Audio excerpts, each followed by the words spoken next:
back to my channel. This time I'm going to be looking at some Friday the 13th memorabilia that I've got. Please excuse any road noise. I'm going to try and find a better place to do some of these videos. So some people said they'd like to see a bit more of the collection, so I haven't got a huge amount, but actually more than I thought I did for Friday the 13th. So starting off with this curio for Friday the 13th Part 2, Martyrs the 13th. Now, if you know Spanish like I do, Martyrs is Tuesday, so I don't know whether or not Friday the 13th Part 2 was released as Tuesday the 13th in Spain. I don't think so, so that's a bit of a mystery, that one. Here's a few German programs for various films, for the original film. They're quite fun. Obviously my German's not very good, but just go through those quickly. Friday the 13th Part 5, A New Beginning. I don't know how well you can see these. So these, presumably these, I'm not sure what these were released to cinemas, I imagine. I don't know if they're given away at cinemas or people bought them like the Japanese programs. Yeah, so they're fun little curio as well. A few other bits and pieces. This is the Japanese cinema program for the original Friday the 13th. These were sold, I believe, at cinemas when the films were released. So this is something that would happen pretty much all the time for pretty much any film.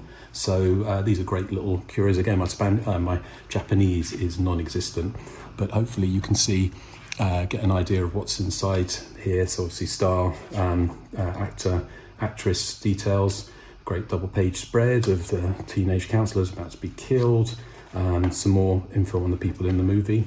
So these are great little curios, again, for the movie. So I do enjoy collecting those. Talking of curios, this is a full-page advert from Variety from Wednesday, October the 17th, 1979. Now, this was put in Variety to drum up, famously, Sean S. Cunningham put this in to try and drum up interest in funding Friday the 13th, which he said was going to be available for Christmas '79, which didn't quite come to pass because it came out in June of 1980, from the makers of The Last House on the Left, A Perfect Day for Terror. So that was a kind of concept art there for Friday the 13th. Another Japanese program here. This one's Friday the 13th Part 3. Again, some great stuff inside it, some great images. A lot of these, if you're a fan of the Friday the 13th franchise, would be pretty familiar, but it's still pretty cool to have. So going through there, lots of great, so Dana Kimmel fighting Jason Voorhees there. And again, the usual, all in Japanese, the star bios, what that says, who knows. Some classic imagery there from Friday the 13th Part 3. So that's a fun little one there. A few other bits and pieces. This is, I think it's Paramount lobby cards for Friday the 13th Part 2 that would have appeared in cinemas in the United States on its original release. Again, it's a fun little one. This was from a magazine. I'm not sure which magazine it was from, but showing the Friday the 13th, the original and Part 2. It played as a double all across London, so from a UK magazine. What we got here, another Japanese program. I think it's, this one is for Part 6. So again, I mean, I do love these because they've got fantastic photos. Sometimes the photos are kind of a bit rarer than normal, and some ones possibly haven't seen, some you have. So again, great, would have been a great memento. We're going to see the movie back when it was shown in Japanese cinemas. So yeah, apologies for going too quickly, but that's what a pause button's for, I guess. Here is the original Paramount press book for the first film. So this would have been sent out for critics, and also presumably for the cinemas releasing these. Quite often they would have what they called exploitation manuals. Presumably Roger Ebert wasn't that keen, famously. Siskel and Ebert weren't keen on this movie. So, and these are all the kind of the print ads that newspapers could use to publish the film, and it told you what you could get accessories for National Screen Service. So you could order this to promote even a high-rise standee, which was all of $1.50, which I'm sure would be a lot more expensive today. Let's have a look. What else do we have here?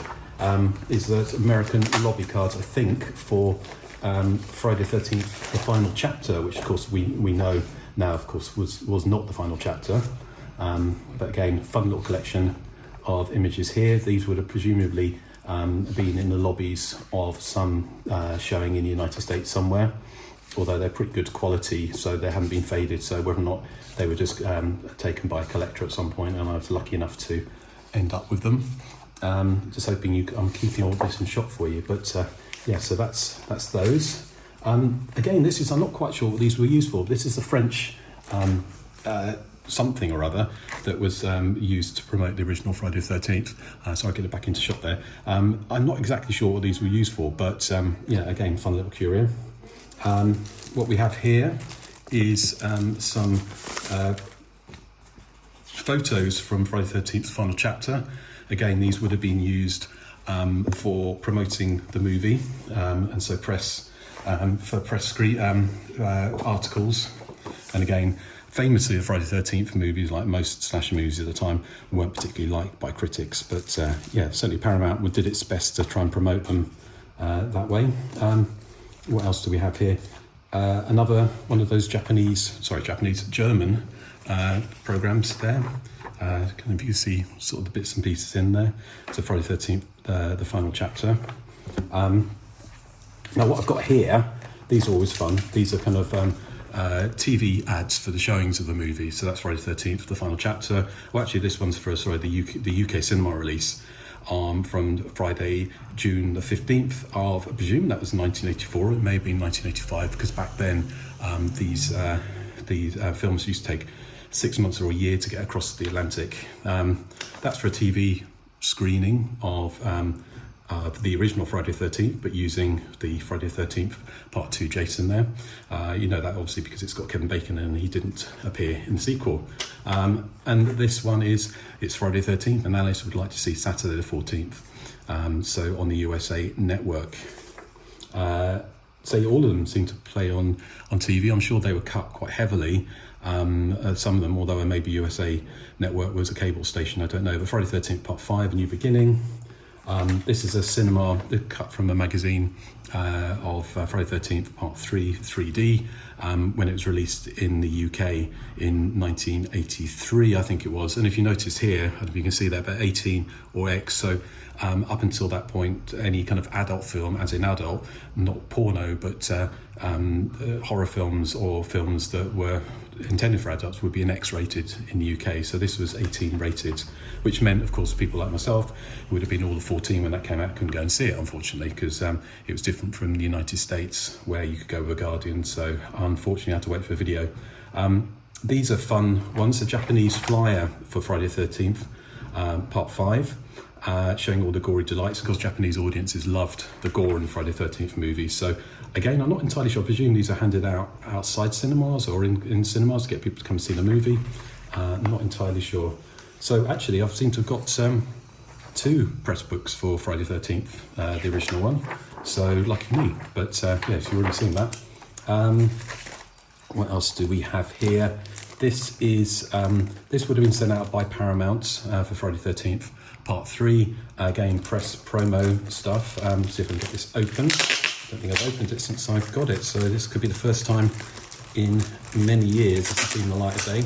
But more photos in here from the production. So these would have been intended, oh, here we go, and actually tells you here what they're for. So like Dana Kimmel is petrified when she finds blood-stained clothes floating on top of the tub in the Paramount Pictures Friday the 13th Part 3 in 3D. And she, as we all know, she will never forget that horrible face ever.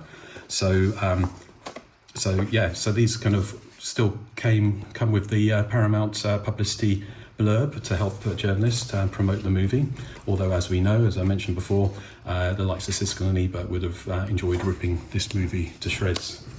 So the last few bits here, I'm not sure you're going to be able to see these, but I've got a few more posters. But this was Australian cinema poster for Friday the 13th Part 3, which I'm not sure you're going to be able to see the whole thing of. And they, for whatever reason, theirs is almost like Italian locandina posters, very long and thin.